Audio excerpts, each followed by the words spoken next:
Osteoarthritis নিতে যদি আপনার হাঁটুতে ব্যথা, মাসলটা একটু কমজোর লাগছে, উইকনেস লাগছে, হাঁটতে পারছেন না, তাহলে কিন্তু এরকম একটা লুপ ব্যান্ড নিন আর কিছু স্ট্রেংথেনিং এক্সারসাইজ করুন, যাতে আপনার এই হাঁটুর যে প্রবলেমটা, যে ব্যথাটা, আর্থ্রাইটিস, পেইন, উইকনেস, এগুলো যাতে কমে যায়। নাম্বার 1, এই ব্যান্ডটা এখানে এইভাবে ঢোকালাম দুটো অ্যাঙ্কেলের মাঝখানে, দিয়ে তারপরে পাটা যতটা হয় বাইরের দিকে স্ট্রেচ করা।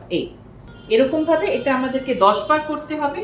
তারপরে কাত হয়ে পাটা সোজা থাকবে আর আমরা উপরের দিকে স্ট্রেচ করছি, পাটা উপরের দিকে তুলছি अगेंस्ट গ্র্যাভিটি। এই মাসলগুলো স্ট্রং করার জন্য, অ্যাবডাক্টর মাসল যদি স্ট্রং থাকে তাহলে কিন্তু আপনার হাঁটুর ব্যথা খুব তাড়াতাড়ি কমবে।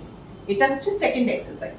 থার্ড এক্সারসাইজ, এইভাবে উপর হয়ে হাঁটু দুটো মুড়ছি, মুড়ে দুটো পা বাইরের দিকে স্ট্রেচ করছি।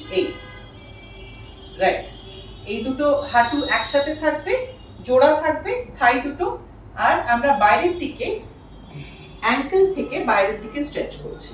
এবারে থাইয়ের ওপরে আপনি এইভাবে এটা নিয়ে গেলেন, হাঁটুর ঠিক ওপরে, থাইয়ের ওপরে এই ব্যান্ডটা থাকলো। আমরা হাঁটুটা দুটো ভাঁজ করে নিলাম, এইভাবে ভাঁজ করছি। তারপরে একটু ক্ল্যাম্পশেল এক্সারসাইজ, পাটা ওপরে তোলার চেষ্টা করছি।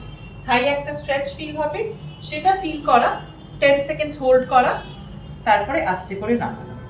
এটা ক্ল্যাম্পশেল এক্সারসাইজ, এটাতেও কিন্তু স্ট্রেংথেনিং এর জন্য, হাঁটু স্ট্রেংথেনিং, হিপ স্ট্রেংথেনিং এর জন্য কিন্তু খুব ভালো। এইভাবে বসে পাটা ঝুলিয়ে ব্যান্ডটা এরকম পজিশনিং থাকলো অ্যাঙ্কেলের ওপরে। তারপরে আপনাকে বাইরের দিকে স্ট্রেচ করতে হবে, হাঁটুটা 90 ডিগ্রিতে ভাঁজ থাকছে, আমরা বাইরের দিকে স্ট্রেচ করছি, যতটা স্ট্রেচ করা যায় তত ভালো। 10 সেকেন্ডস হোল্ড, তারপরে আস্তে আস্তে ছাড়া। রাইট, এটাও আমাদেরকে 10 বার রিপিট করতে হবে। তারপরে এই যে পা দুটো একসাথে তুলছি, তুলে বাইরের দিকে স্ট্রেচ করার চেষ্টা করছি। পাটা যখন এক্সটেন্ডেড, হাঁটুটা সোজা, তখন বাইরের দিকে আমরা এটা স্ট্রেচ করছি। 10 সেকেন্ডস হোল্ড করছি। 1 2 3 4 5 6 7 8 9 10, যতটা আমরা স্ট্রেচ করতে পারি স্ট্রেচ করব, যাতে এই মাসলে একটা স্ট্রেস ফিল হয়, হিপের আর নিয়ের মাসলসে, সেটা আমাদেরকে ফিল করতে হবে। আর এই এক্সারসাইজগুলো যদি রেগুলারলি করা যায়, অন্তত সারাদিনে একবার 10 বার করে প্রত্যেক দিন, তাহলে কিন্তু আপনাদের হাঁটুর ব্যথা অনেকটাই কমে যায়।